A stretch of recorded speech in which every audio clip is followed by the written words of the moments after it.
আসসালামু আলাইকুম প্ৰিয় ভাই ভনীসকল। ৰমজান মাহৰ শেষৰ 10 দিন হৈছে সৰ্বাধিক বৰকতময় দিন। বিশেষকৈ 21, 23, 25 আৰু 27 আৰু 29 ৰাতি আছে এক বিশেষ বৰকতময় ৰাতি, শবে কদৰ, যিটোক লাইলাতুল কদৰ বুলি কোৱা হয়। এই ৰাতিটো হৈছে হাজাৰ মাহতকৈ উত্তম। যদি কোনোবাই সঠিক আমল কৰে আৰু আল্লাহৰ ওচৰত দোৱা কৰে, তেনেহ'লে আল্লাহ তাআলা সেই ৰাতিটোৰ কাৰণে তাৰ যিমান গুনাহ আছে গোটেইখিনি গুনাহ আল্লাহ মাফ কৰি দিব আৰু আল্লাহ তাআলা তেওঁৰ দোৱা কবুল কৰিব আৰু তেওঁৰ ভাগ্য সলনি কৰি দিব। আজি এই ভিডিঅ'ত আমি ক'ম শেষৰ 10 দিনত কি শক্তিশালী আমল কৰিব লাগে। ভিডিঅ'টো শেষলৈ চাব, কাৰণ শেষত মই ক'ম এক বিশেষ দোৱা যিটো নেকি শবে কদৰত পঢ়িব লাগে। প্ৰথম নম্বৰ আৰু আটাইতকৈ গুৰুত্বপূৰ্ণ আমল হৈছে নফল নমাজ পঢ়া।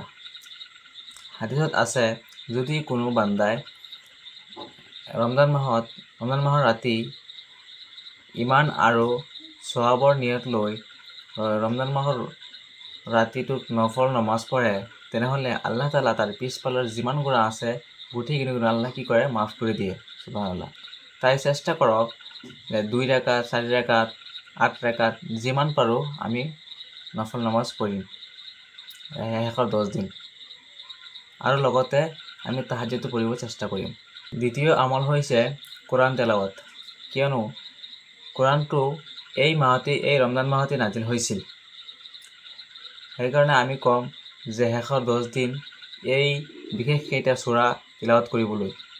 সূৰা আৰ-ৰহমান, সূৰা মুলুক, সূৰা ইয়াছিন, সূৰা ইখলাছ পঢ়িবলৈ। এক আয়াত পঢ়িলে আল্লাহ তাআলা বহুত নেকি দিয়ে। 3 নম্বৰ হৈছে শবে কদৰত আটাইতকৈ গুৰুত্বপূৰ্ণ আমল হৈছে দোৱা কৰা। নবী কৰীম সাল্লাল্লাহু আলাইহি সাল্লাম শিকোৱা এক বিশেষ দোৱা আছে।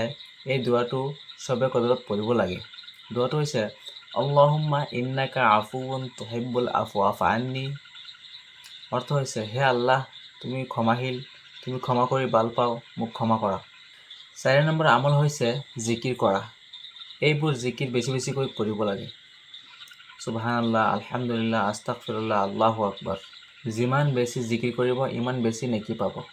5 নম্বৰ আমল হৈছে সদকা কৰা। যি নেকি শবে কদৰৰ ৰাতি সদকা কৰিব, 1000 মাহৰ সদকাৰ সৱাব পাব। তাই দৰিদ্ৰ মানুহক সহায় কৰক আৰু মছজিদত দান কৰক আৰু গৰীব মানুহক খুৱাই দিয়ক। 6 নম্বৰ আমল হৈছে সেই সময়ত বেছি ইস্তিগফাৰ পঢ়িব। আস্তাগফিৰুল্লাহ অৰ্থ হৈছে, হে আল্লাহ, মোৰ গুনাহ মাফ কৰি দিয়ক। হয়তো সেই ৰাতিটোত আল্লাহ আপোনাৰ সকলো গুনাহ মাফ কৰি দিব পাৰে। 7 নম্বৰ আমল হৈছে শেষৰ 10 দিনত লাইলাতুল কদৰ বিচৰা।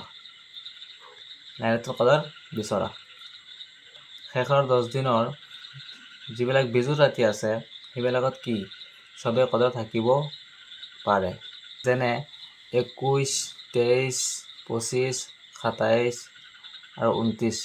তাই এই সকলো ৰাতিত ইবাদত কৰক, নমাজ পঢ়ক, কোৰআন তেলাৱাত কৰক আৰু ইস্তিগফাৰ কৰক আৰু দোৱা কৰক। হয়তো এই ৰাতিটোৱেই আপোনাৰ জীৱনৰ আটাইতকৈ বৰকতময় ৰাতি থাকিব পাৰে। যদি আপোনাৰ এই ভিডিঅ'টো ভাল লাগিছে তেনেহ'লে লাইক কৰক, শ্বেয়াৰ কৰক আৰু ছাবস্ক্ৰাইব কৰি দিয়ক, কাৰণ আমি ইয়াত কোৰআন আৰু হাদিছৰ আলোত ইছলামিক ভিডিঅ' আপলোড কৰি থাকোঁ। আল্লাহ আমালোক সকলোৱে শবে কদৰৰ বৰকত আৰু নিয়ামত ফজিলত লাভ কৰিবলৈ তৌফিক দিয়ক। আমিন। আসসালামু আলাইকুম।